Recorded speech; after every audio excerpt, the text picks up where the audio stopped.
अजमेर दरगाह में मंदिर होने का दावा कैसे जुड़े कानूनी वाद में न्यायिक मजिस्ट्रेट पश्चिम की कोर्ट में सुनवाई हुई, जहां पर परिवादी विष्णु गुप्ता की ओर से पक्षकार बनाए गए दरगाह कमेटी, अल्पसंख्यक विभाग और पुरातत्व विभाग की ओर से जवाब पेश करने के लिए और ज्यादा समय मांगा गया।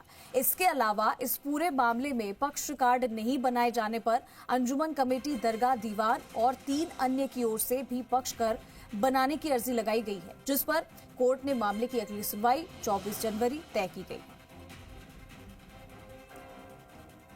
तो न्यायिक मजिस्ट्रेट पश्चिम की कोर्ट में ये सुनवाई हुई अजमेर दरगाह मंदिर विवाद मामला, और अब कोर्ट ने मामले की अगली सुनवाई 24 जनवरी तय की है।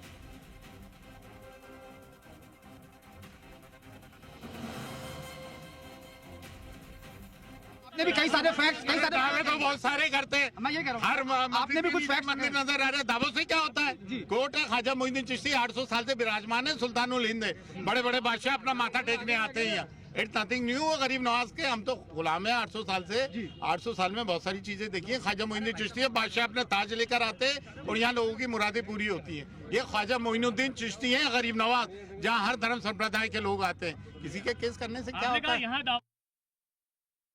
देखिए, जुडिशियल प्रोसेस तो अपने प्रोसेस के अकॉर्डिंग ही चलता है और माननीय न्यायालय ने आज मामला सुनवाई हेतु नियत किया था और उसमें सभी पार्टी उपस्थित रहे।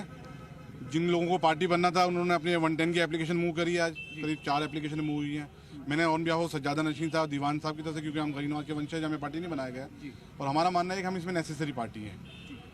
तो हमने न्यायालय से निवेदन किया कि हमें इसमें पार्टी बनाया जाए, हमें सुना जाए, उसके बाद में कोई ऑर्डर पारित किया जाए। दरगाह कमेटी क्योंकि ऑलरेडी उनको नोटिस मिल चुका था, उन्होंने उपस्थिति दर्ज कराई और उन्होंने 7/11 की एप्लीकेशन मूव करी है। सीपीसी का प्रावधान है और शायद यूनियन ऑफ इंडिया ने भी एक एप्लीकेशन मूव किया और वादी ने भी एक एप्लीकेशन मूव करके कुछ किताबें, कुछ डॉक्यूमेंट प्रस्तुत किए हैं। आज वादी के द्वारा जो दावा लगाया गया था उस पर जो पूर्व में नोटिस जारी हुए, उसके अंदर दरगाह कमेटी, अल्पसंख्यक विभाग केंद्र सरकार व एएसआई केंद्र सरकार का नोटिस प्राप्त होने के बाद उनके अधिवक्ता उपस्थित हुए। अधिवक्ताओं द्वारा सबसे पहला जो प्रार्थना पत्र प्रस्तुत किया गया उसमें उन्होंने ये इसको लेकर आपत्ति दर्ज कराई कि हमें जो दस्तावेज उपरोक्त दावे में लगाए गए हैं वो दस्तावेज आप द्वारा नहीं दिए गए हैं, तो वे दस्तावेज दिए जाए। इस पर माननीय न्यायालय द्वारा 7 दिवस का समय देते हुए उपरोक्त अधिवक्ताओं को उपरोक्त दस्तावेज उपलब्ध कराने का आदेश फरमाया।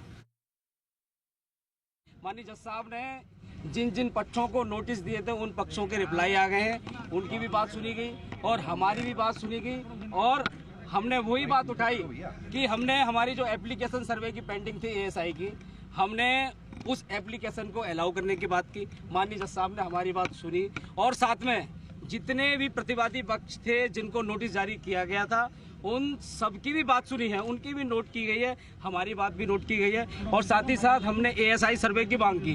दूसरे जो मुस्लिम पक्ष हैं उन्होंने वर्शिप एक्ट की बात की, तो वर्शिप एक्ट पर हमारे माननीय सुप्रीम कोर्ट के वकील वरुण कुमार सिन्हा जी और यहाँ लोकल वकील योगेंद्र ओझा जी ने माननीय अदालत को संतुष्ट किया और बताया कि यहाँ पे वर्शिप एक्ट लागू नहीं होता है।